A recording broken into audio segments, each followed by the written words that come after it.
Hey YouTubers, thank you for taking time out your day, your evening, or your night, wherever you may be across this world, right about now to look at this video.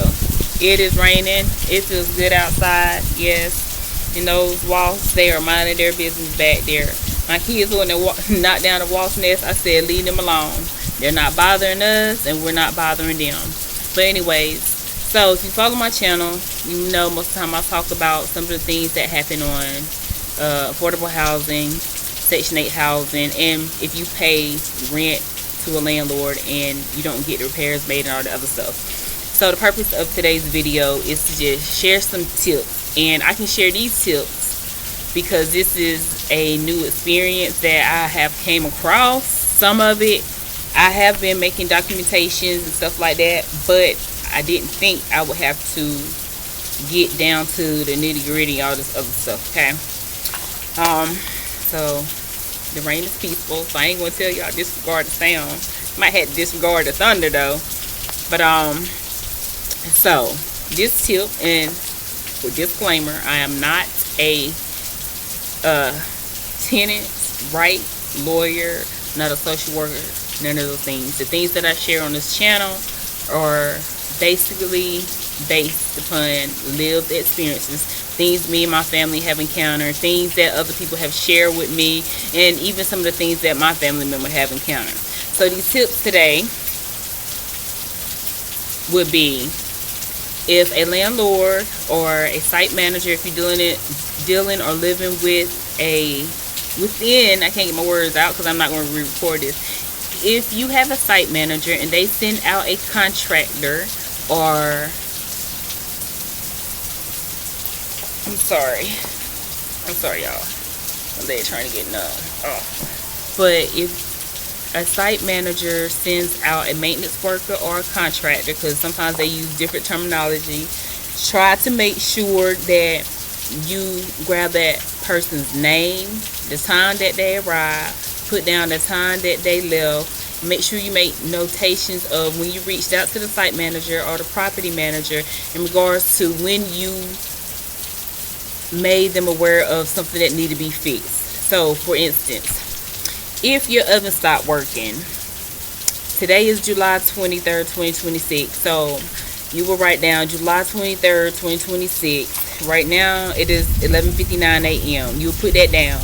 You will put down the method of how you reached out to the site manager or the property manager, whoever it is that you communicate with. Okay, so they're going to respond back to you, let you know when they're going to send somebody out. So when that person comes to the door, try to see if you can get their name. If they have a vehicle with a business logo, write that down, write the time that they arrived, and make notation of anything that they said, okay, for your records. All right, and put down the time that they decide to leave, all right, when they get finished with the job.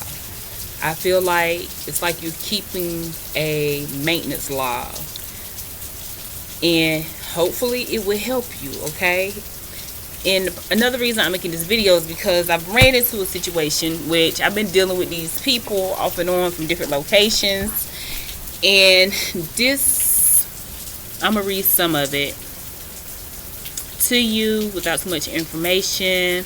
It says all maintenance items reported by you and identified with the housing people that I deal with have been addressed and completed immediately.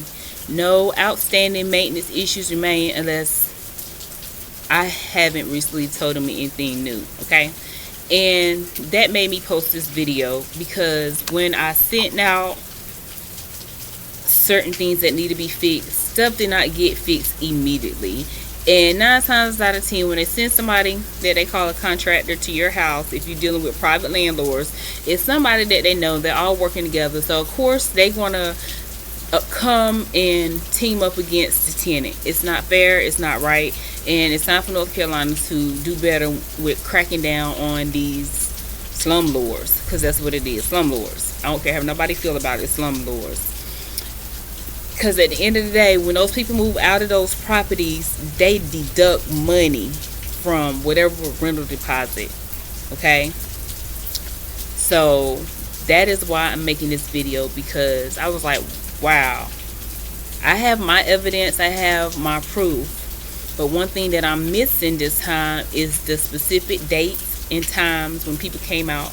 I do recall certain conversations that people told me about some things that had to be made. I do have some things notated when they sent one person out. They sent out a legit business, right? That's another thing. When private landlords and housing authority agencies, especially if they get in federal funds, they need to make sure that the people that they are contracted with are certified. Not nobody who went to a local college and took a $125 class to do basic handyman work. All right? Like, we have bootleg mechanics that we got to use sometimes until we can go to other places, right? Some of us, all right? Maybe you don't have to experience that, but I have. But yeah, that's why North Carolina need to crack down on housing authority agencies, private landlords, trailer parks, because some people that own trailer parks, they do rent out to Section 8 people. Now, they don't have no affordable base trailer parks, so I'm sorry for y'all people right there. But they do need to make sure people are certified, because when you're dealing with crooked landlords, slumlords, this messes up people getting back their rental deposit. But yeah, so I hope these tips help somebody. And if you missed something, rewind it back, because I'm still working on staying on track with these videos. But my goal is to share some knowledge, share information, and hopefully encourage somebody and teach somebody something, okay? Anyways, your girl's about to log off because I got a group to join. And if you have any questions, I can try to help you. Like I said, I'm not a housing lawyer. I'm not a housing inspector, building inspector. I'm none of that. These are some things that I have learned while going through the housing shenanigans. Also, make sure you know about your tenant rights. Peace out.